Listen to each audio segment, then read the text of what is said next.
There's one thing that Blackstone does so well, and that is stir fries.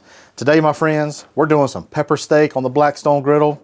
It's going to be some good groceries. You will not want to miss it. Let's go.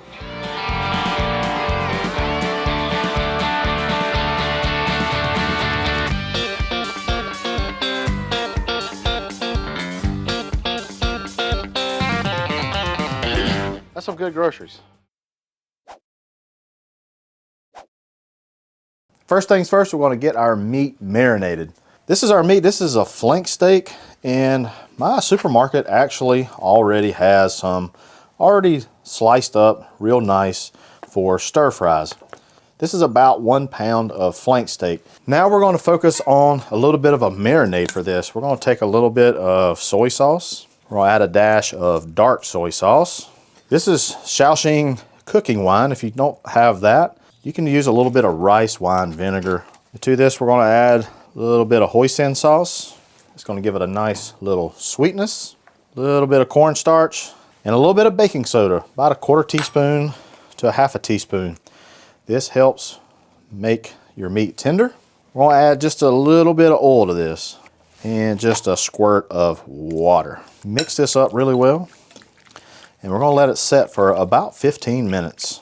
We need to make a sauce, and we also need to get some vegetables chopped. We're going to do our sauce first. I'm going to start with about a 1/2 cup of, this is no sodium chicken stock. Do about 2 tablespoons of soy sauce. Add about a teaspoon or so of dark soy sauce. Dark soy sauce is not really much for flavor, more for the color. Nice, dark, and rich. Add a splash of this Shaoxing wine, some ginger paste, garlic paste, a bit of oyster sauce. I like to add a little bit of MSG to mine.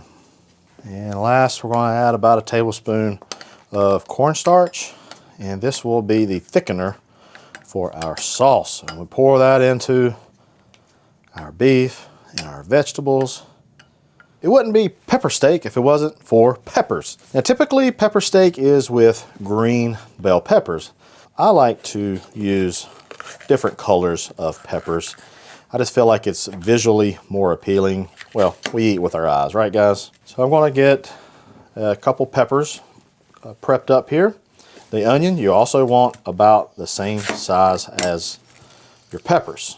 The only thing you really have to do is, I come sideways, so your root's here, you just kind of rotate it. You come around 1, 2, 3, 4. Rotate it again, come down, about the same size pieces as your peppers. And voila, just like that. To get things started, I got our Blackstone on a high heat here. You want to use some oil here, some high heat oil. This is actually peanut oil that I'm using. And then add your peppers and your onions. After a couple of minutes, just toss these vegetables around. Just get them mixed up really well. And we're going to slide these over to the side, a little bit cooler spot. Now we're going to focus our attention right back into the middle. I like starting with the vegetables first, right in the middle, and then putting the beef on top of that. That way the beef gets into some of that vegetable fond, okay? Now you notice I didn't put all this down in one spot. You don't want to do that. You want to put them down in different locations because you don't want the griddle temperature to drop. You want to make sure each piece of meat has a piece of the griddle and they're not on top of one another. And I'm going to let this go for about a minute, 2 minutes or so, and just let it fry. Just let it go. All right, it's been a couple minutes. We're going to flip our steak. Look at that nice caramelization it's gotten. Beautiful, beautiful, beautiful. Now we introduce some of our vegetables. Come over here.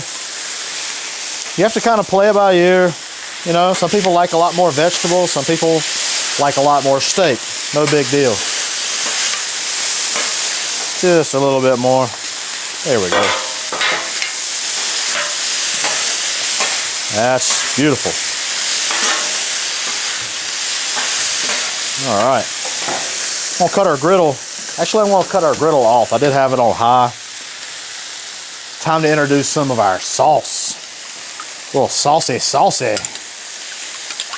May not need all this, so we're just gonna pour just a little bit right there in the middle.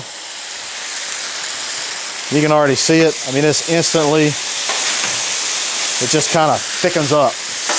That's it, y'all. Pepper steak's done. Let's get it onto a plate. Kind of church this up a little bit. We're just gonna add a little bit of green onions right on top. And I would serve this with just some white rice, just to have right on the side. This is perfect, y'all. Perfect, perfect pepper steak. Well, I can't wait to sink my teeth into these things right here now. Come on. I got a little bit of everything. I got a little bit of steak, got a little bit of onion, got a little bit of pepper. Cheers, y'all.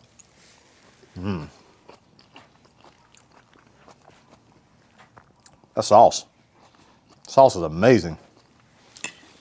Just kind of glistens. So rich.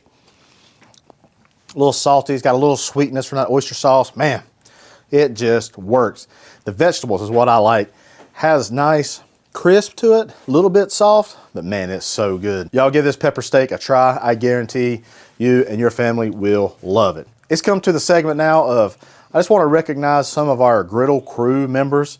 And this guy here, he is constantly crushing it. Casey Woods, Cooking Woods, he's on Instagram primarily, but man, it doesn't matter what he's doing. It looks great. Pizzas, stir fries, burgers, you name it, Casey's doing it up right. Casey, I want to say thanks, my friend, for posting all you do and being part of Griddle Crew. Well, y'all, that's all I have for you today. I appreciate you stopping by. This pepper steak will be for sure a winner at your house. Hey, head on over to the Blackstone Network where you'll see other awesome videos just like this. Hey, I'm Matt Hussey, and that's some good groceries.